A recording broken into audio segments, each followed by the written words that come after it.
बोल news headquarter. अस्सलामुअलैकुम। बोल न्यूज़ हेडक्वार्टर्स के साथ मैं हूं अफशीन कुरैशी और मैं हूं ज़ैनब रॉय। हेडलाइंस आपने जानी, न्यूज़ बुलेटिन में आगे देखिए। नवाज की वापसी कब? मौलाना इलेक्शन के लिए तैयार। कराची में टारगेट किलिंग। बादशाह मारा गया। चोरों की शामत। कराची के लिए खुशखबरी। और शाहीनों के लिए आखिरी मौका। और बुलेटिन का आगाज करेंगे अफसोसनाक खबर से। जरा सी गफलत और लापरवाही ने कई घरों में सफ़े मातम बिछा दी। मुख्तलिफ शहरों में ट्रैफिक हादसात में आठ अफराद जिंदगी से हाथ धो बैठे। इस्लामाबाद में मोटरवे M1 रशकई के करीब कोस्टर का टायर फटने से 2 अफराद जान से गए, 5 जख्मी हो गए। रेस्क्यू काम के मुताबिक कोस्टर रावलपिंडी से पेशावर जा रही थी। ड्राइवर को हिरासत में ले लिया गया है। गोजरा में मोटरवे M4 पर ट्रॉलर और वैन में तसादुम हो गया। खातून समेत 3 अफराद जान की बाजी हार गए, 4 जख्मी हो गए। रेस्क्यू काम के मुताबिक हादसा ट्रॉलर का टायर फटने की वजह से पेश आया। जाफराबाद डेरा अला यार में मुसाफिर कोच ने 3 अफराद को कुचल डाला। जहां बहक अफराद में एक बच्चा भी शामिल है। मरने वाले तीनों अफराद का ताल्लुक एक ही खानदान से है। पुलिस ने मुसाफिर कोच को तहवील में लेकर ड्राइवर की तलाश शुरू कर दी। मुस्लिम लीग नून ने मियां नवाज शरीफ की वापसी के लिए तारीख दे दी। शहबाज शरीफ ने लंदन में कहा कि साबिक वज़ीर आज़म नवाज शरीफ 21 अक्टूबर को लाहौर पहुंचेंगे। पूरा पाकिस्तान मुंतज़िर है। नवाज शरीफ का फ़क़ीदुल मिसाल इस्तकबाल होगा। शहबाज शरीफ ने बताया कि वो खुद लाहौर में नवाज शरीफ का इस्तकबाल करेंगे। लंदन में पार्टी इजलास के बाद मीडिया से गुफ्तगू में शहबाज शरीफ का कहना था कि नवाज शरीफ की वापसी के बाद मुल्क दोबारा तरक्की की राह पर गामजन होगा। नवाज शरीफ को साजिश के तहत इक़्तिदार से महरूम किया गया था। इंशाअल्लाह आज पार्टी के साथ भरपूर मुशावरत के बाद ये फैसला हुआ है। 21 अक्टूबर को अल्लाह ताला के फज़ल करम से कायद मियां मोहम्मद नवाज शरीफ पाकिस्तान तशरीफ ला रहे हैं और पूरा पाकिस्तान उनका फ़क़ीदुल मिसाल इस्तकबाल करेगा। पाकिस्तान को एटमी ताकत बनाने का कारनामा जिन्होंने सरअंजाम और जिस तरीके से 2013 से लेके 18 के दरमियान जो तरक्की पाकिस्तान की सनत, हिरफत और ज़राअत में हो रही, अगर वो तसलसल न टूटता 2018 के झुरलू इलेक्शन के नतीजे में, तो आज पाकिस्तान अल्लाह ताला के फज़ल करम से तरक्की के मैदान में बहुत आगे होता। मुस्लिम लीग नून के कायद नवाज शरीफ का 21 अक्टूबर को वतन वापसी का ऐलान। नवाज शरीफ की वापसी के ऐलान ने नून लीग की सियासी मुहिम में जान डाल दी। मरीम नवाज ने अपने ट्विटर हैंडल पर नवाज शरीफ की तस्वीर लगा दी। तस्वीर में मुस्लिम लीग नून के कायद की वापसी की तारीख भी नुमाया की गई है।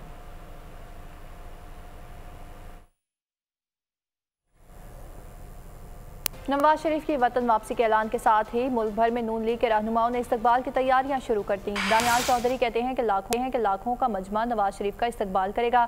चौधरी तनवीर ने कहा कि नून लीग में कोई धड़ेबंदी नहीं है। पूरा मुल्क नवाज शरीफ की वापसी की खबर पर खुश है।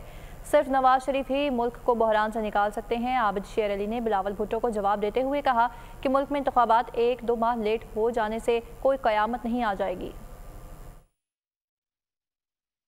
लाखों का जो मियां नवाज शरीफ को रिसीव करेगा, पूरे पाकिस्तान से 3-4 लाख लोग इकट्ठे करेंगे और जो मियां साहब का इस्तकबाल करेंगे। और कौम मुंतज़िर है जी इस मुश्किल टाइम पे, इस मुश्किल बहरान में मियां नवाज शरीफ के अलावा कोई उम्मीद नहीं है। खुशी की लहर मियां साहब के अनाउंसमेंट पे जो अनाउंस हुई है आज, कौम का जिस लीडर पे ट्रस्ट है और जो ये समझते हैं कि इस बहरान से हमेशा की तरह मियां नवाज शरीफ जो उनको निकाल सकते हैं इन बहरानों से, तो लोगों के अंदर एक मैं समझता हूँ कि बहुत पॉजिटिव मैसेज गया है।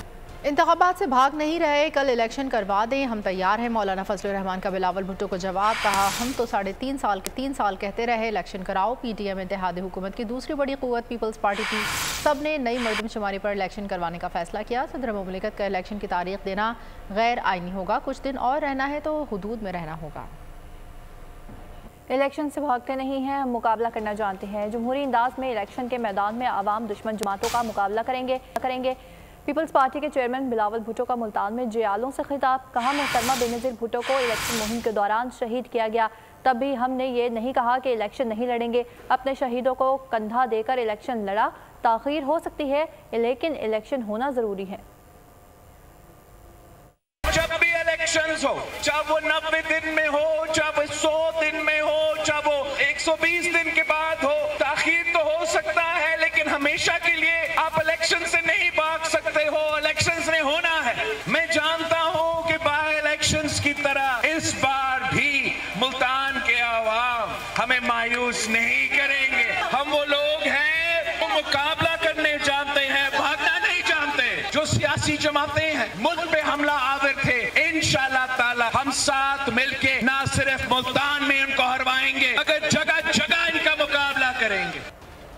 चेयरमैन पीटीआई के खिलाफ साइफर केस की समाअत आज अटक जेल में होगी। खुसूसी अदालत के जज अबुल इस्नाद जुल्करनैन समाअत करेंगे। केस की समाअत सिक्योरिटी वजूहात की बिना पर अटक जेल में की जाएगी। वजारत कानून और इंसाफ ने मंजूरी दे दी।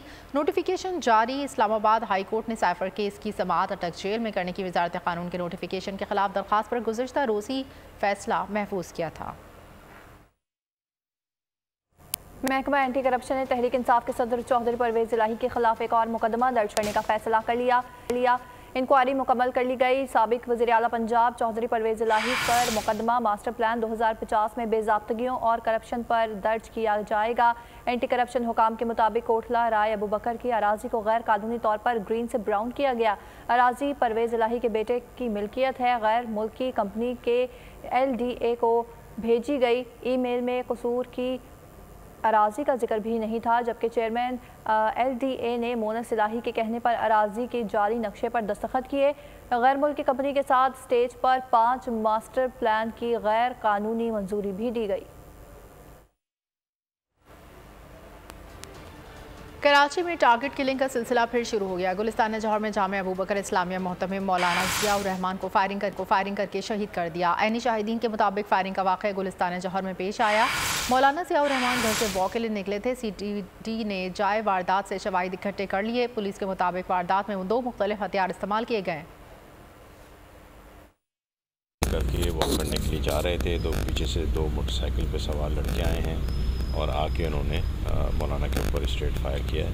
तो वाक़या टारगेट किलिंग का लग रहा है। हर एंगल से जो है वो इन्वेस्टिगेशन की जाएगी। इनिशियल स्टेज है, मौके से एविडेंस इकट्ठी की जा रही है, CCTV फुटेजेस, बाकी टेक्निकल एविडेंस भी इकट्ठी की जा रही है। यानी शाहिदीन के बयानात भी कलमबंद किए जा रहे हैं। तो इंशाल्लाह वर्कआउट करेंगे। ओपन इन्वेस्टिगेशन है, तमाम एंगल्स पे हम इन्वेस्टिगेशन करेंगे।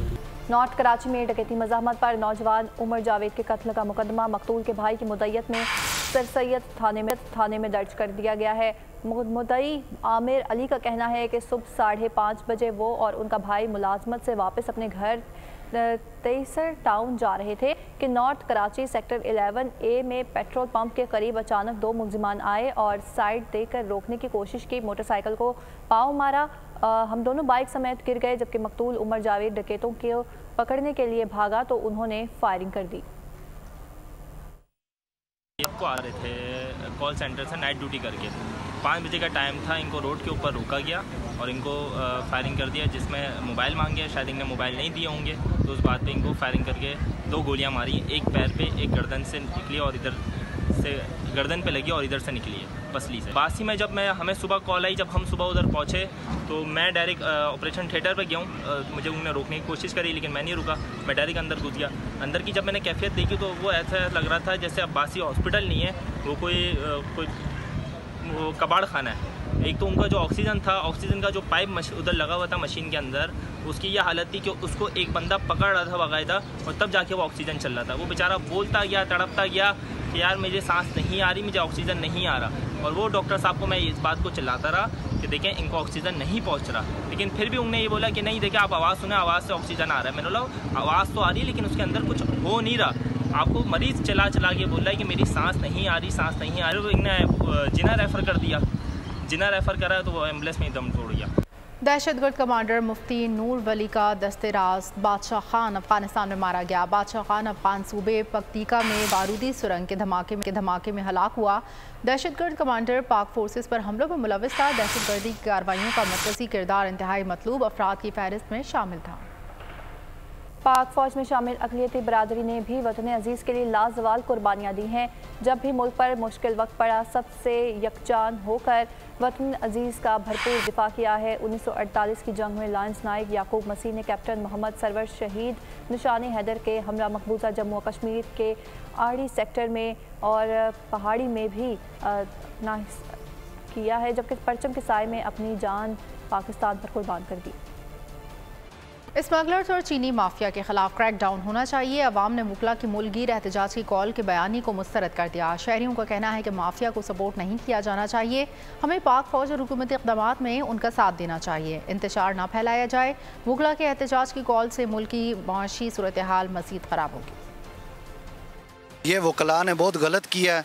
अभी निगरान हुकूमत का साथ देना चाहिए इनको, उनके साथ मिल के इसको ये जो स्मगलिंग हो रही है और ये चीनी माफिया है इनके खिलाफ क्रैक डाउन करना चाहिए। मेरे ख्याल में वकीलों में इस तरह एहतजाज नहीं करना चाहिए, कभी भी माफिया को सपोर्ट नहीं करना चाहिए। माफिया को सपोर्ट करेंगे तो ज़ाहिर सी बात है फिर इसी तरह मुल्क में हालात बदतर से बदतर होते जाएंगे। वकला को चाहिए कि उनके साथ दें, और ये तो सच्ची बात है कि मुल्क तरक्की कर रहे हैं और तुम बीच में टांग अड़ा रहे हो, क्यों? पाक फौज करें बिल्कुल सही कर रही है। पाक फौज हमारे लिए बहुत अच्छा सोचेगी जो अभी करेगी, मगर वकील एहतजाज गलत कर रहे हैं। ये वकला बिरादरी जो ये एहतजाज की तरफ जा रही है, ये कोर्ट की तरफ जा रही है, तो इससे माहौल और बिगड़ने की तरफ ही जाएगा, बेहतरी नहीं आएगी। जितने भी वकला साहबान इस वक्त जो प्रोटेस्ट कर रहे हैं, इनसे भी ये गुजारिश है कि सब कुछ भूल कर पहले पाकिस्तान की हिफाजत, पाकिस्तान के अवाम की हिफाजत, उनको जो सहूलियात है वो प्रोवाइड करें। आर्मी के अलावा किसी के पास और कोई इख्तियारात है नहीं। अगर अब वो कुछ कर रहे हैं तो वकला बिरादरी और सिविल सोसाइटी। बलूचिस्तान में तालीम के मैदान में पाक फौज का नुमाया किरदार। बलूचिस्तान सकाफत, तारीख और जोग्राफिया का हामिल सूबा है। बलूचिस्तान में मौजूद कई कैडेट कॉलेज तलबा को मुसल्लह अफवाज और सिविल सोसाइटी के लिए तैयार करते हैं। कैडेट कॉलेजेस में आला सतह के साइंस और कंप्यूटर लैब मौजूद हैं। मोदी की पॉलिसियों के खिलाफ भारत की बाशऊर अवाम की बगावत। भारतीय तज्जियाकार और अरुंधति राय ने G20 इजलास के हवाले से मोदी सरकार को आड़े हाथों ले लिया। और अरुंधति राय ने कहा, बाइडन, मैक्रोन और दूसरी आलमी शख्सियात जो इजलास में जमहूरियत का राग अलाप रही थीं, उन्हें अच्छे से मालूम है कि भारत में क्या हो रहा है। मुल्क भर में बिजली चोरों के खिलाफ ऑपरेशन 7वें रोज़ में दाखिल हो गया, जबकि 6,800 से ज़ायद बिजली चोरी के केसेस रिपोर्ट हुए हैं। 44 करोड़ 10 लाख से ज़ायद के जुर्माने भी आयद किए गए हैं। मुल्क भर में बिजली चोरों के खिलाफ ऑपरेशन 7वें रोज में दाखिल हो गया। 6,800 से जायद बिजली चोरी के केसेस रिपोर्ट हुए। 44 करोड़ 10 लाख से जायद के जुर्माने आयद किए गए। बिजली की तकसीमकार कंपनियों के डायरेक्टर को भी फौरी तब्दील करने का फैसला कर लिया गया। मुल्क भर में बिजली चोरों की शामत आ गई। मुल्क भर की पावर कंपनीज के बोर्ड ऑफ डायरेक्टर्स तब्दील करने का फैसला कर लिया गया। कंपनीज में टेक्निकल, अहल और गैर सियासी अफराद शामिल किए जाएंगे। सिंध में बिजली चोरों के खिलाफ क्रैकडाउन में 7 रोज में 6,815 से जायद बिजली चोरी के केसेस रिपोर्ट हुए। 44 करोड़ 10 लाख से जायद जुर्माने आयद कर दिए गए। 16 करोड़ 30 लाख से जायद की वसूलियाँ। कंडियारो, नौशहरो फिरोज में 1,000 से जायद कनेक्शन मुनक़ता कर दिए। मुल्तान में मैपको ने कार्रवाई के 1 करोड़ 33 लाख के अदम अदायगी पर 13 डिफॉल्टर्स की बिजली काट दी। लेस्को ने लाहौर में कार्रवाइयाँ तेज कर दी। 205 कनेक्शन मुनक़ता कर दिए। बड़े ज़रई और कमर्शियल सार्फिन भी चोरी में मुलविस निकले।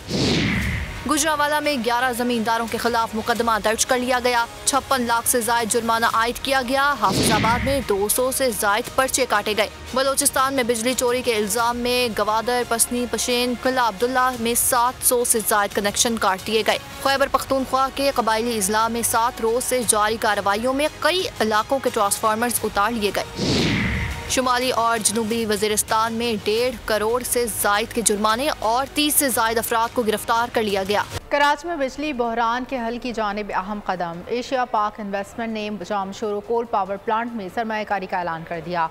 CEO एशिया पाक इन्वेस्टमेंट शहरियार चिश्ती कहते हैं, पावर प्लांट 10 माह में इम्पोर्टेड कोयले से थर के कोयले पर मुंतकिल किया जाएगा। प्लांट से तैयार करदा बिजली आइंदा साल के इलेक्ट्रिक सिस्टम में शामिल की जाएगी। सालाना 5 अरब बिजली के यूनिट्स तैयार होंगे जो कि इलेक्ट्रिक की 25% ज़रूरियात पूरी कर सकेंगे। उन्होंने बताया, प्लांट अगले साल सितंबर तक मुकम्मल ऑपरेशनल हो जाएगा।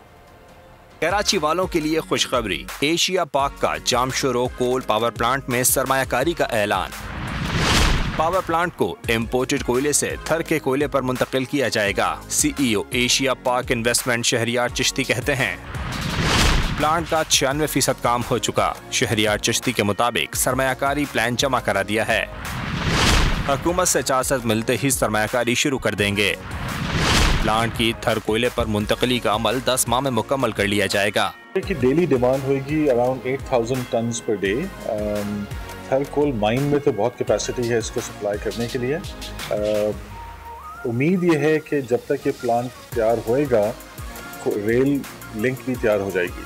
उन्होंने कहा प्लांट से तैयार करदा बिजली आइंदा साल के इलेक्ट्रिक के सिस्टम में शामिल की जाएगी। पहले यूनिट से 660 मेगावाट बिजली के इलेक्ट्रिक के सिस्टम में आएगी। सालाना 5 अरब बिजली के यूनिट्स तैयार होंगे जो कि इलेक्ट्रिक की 25% ज़रूरियात पूरी कर सकेंगे। मेरा ख्याल से कि एट फुल कैपेसिटी ये प्लांट 5 अरब यूनिट्स बनाएगा बिजली साल के, जो रफली के इलेक्ट्रिक की 25% सप्लाई के इक्विवेलेंट है। शहरियार चिश्ती ने बताया प्लांट के लिए यौमिया 8000 मैट्रिक टन कोयला दरकार होगा। प्लांट की तैयारी के साथ रेल लिंक तैयार हो जाने की भी उम्मीद है। बोल न्यूज़ के नए सफ़र का आगाज़ एशिया पाक के साथ बोल नेटवर्क का इंतज़ाम एशिया पाक इन्वेस्टमेंट ग्रुप ने संभाल लिया। पुरानी और नई इंतज़ामिया के दरमियान मुआहिदे पर दस्तखत हो गए। नए चेयरमैन और CEO समीर चिश्ती और डिप्टी CEO जमील अहमद खान का मुलाजमीन के लिए नए ख्वाहिशात का इजहार।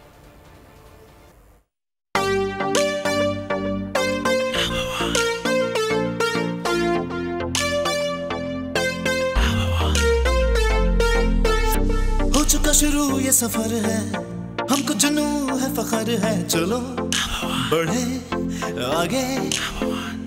नई इंतजामिया, नया जोश, नया वलवला।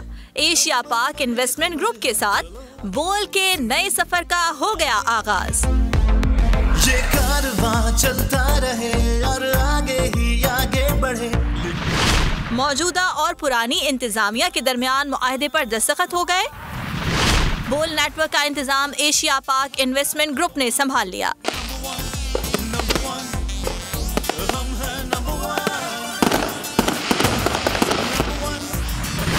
नए चेयरमैन और CEO ने मुलाजमीन के लिए नेक ख्वाहिशात का पैगाम दिया। डिप्टी CEO जमील अहमद खान का भी मुलाजमीन के लिए नेक ख्वाहिशात का इजहार आज़म जाहिर किया। बोल TV नई क़यादत के ज़ेर इंतजाम वलवले जोश के साथ सफर जारी रखेगा। बोल नेटवर्क मुल्की और बैनुल-अक़वामी सतह पर पाकिस्तानियों के लिए मारूफ न्यूज और तफरीही चैनल्स चलाता है। मीडिया प्रोडक्शन सहूलियात के साथ बोल नेटवर्क हम असर मीडिया ग्रुप्स में एक मुनफरिद मुकाम रखता है। जदीद मीडिया टेक्नोलॉजी के जरिए मुतादिद नशरियाती और डिजिटल प्लेटफॉर्म्स पर आलमी रसाई रखता है। एशिया पाक इन्वेस्टमेंट के दफातर कराची, लाहौर और इस्लामाबाद में है। एशिया पाक पाकिस्तान में इंफ्रास्ट्रक्चर, तवानाई, बिजली, ट्रांसपोर्ट, लॉजिस्टिक और टेक्नोलॉजी के शोबों में सरमायाकारी कर चुकी है। बोल नेटवर्क के नए चेयरमैन और CEO समीर चिश्ती एशिया और मिडिल ईस्ट के तजुर्बाकार टेक्नोलॉजी सरमायाकार हैं, जिन्होंने स्पार्क लैब के जनरल पार्टनर के तौर पर जिंदगियों और माशरों को बदलते और मईशतों को आगे बढ़ते देखा। उनका आज़म है कि इस किस्म के मौक़े तमाम पाकिस्तानियों को आगे बढ़ने के लिए लाजमी मिलने चाहिए। स्पार्क लैब चीन, कोरिया, सऊदी अरब समेत दीगर ममालिक में 500 से ज़ायद टेक्नोलॉजी कंपनीज में सरमायाकारी कर चुकी है। दौरे हाजिर में आलमी सतह पर डिजिटल टेक्नोलॉजीज, टेली कम्युनिकेशन और मसनूई जहानत में हैरत अंगेज पेशरफ्त हो रही है, जिसके असरात कंटेंट की तख्लीक से लेकर न्यूज, एंटरटेनमेंट, गेमिंग, म्यूजिक, तालीम, कम्युनिकेशन में महसूस किए जा रहे हैं। एशिया पाक इन्वेस्टमेंट एक मोतबर सरमायाकार कंपनी है जो मुल्क में बिजली, ट्रांसपोर्ट समेत दीगर शोबों में सरमायाकारी करती है। एशिया पाक इन्वेस्टमेंट की ज़ेरे निगरानी बोल तरक्की की नई मंजिलें उबूर करेगा। बोल नेटवर्क की नई क़यादत वादा करती है कि कंटेंट की तश्कील और तक़सीम के ताकतवर ज़राए इस्तेमाल किए जाएंगे ताकि हम सब मिलकर सिखाएं और मिलकर सीखें। अपने नाज़रीन को बाइख्तियार बनाया जाएगा ताकि वो अपनी कम्युनिटीज़ के अहम मसाइल को उजागर कर सकें।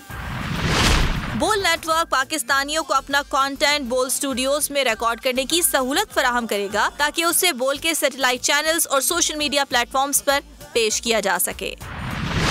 नई इंतजामिया का अज़्म है कि यकीनी बनाया जाएगा कि हमारी आवाज सुनी जाए। एक साथ मिलकर हम मजीद जानेंगे और करके दिखाएंगे ताकि हम ज्यादा आगे जा सकें।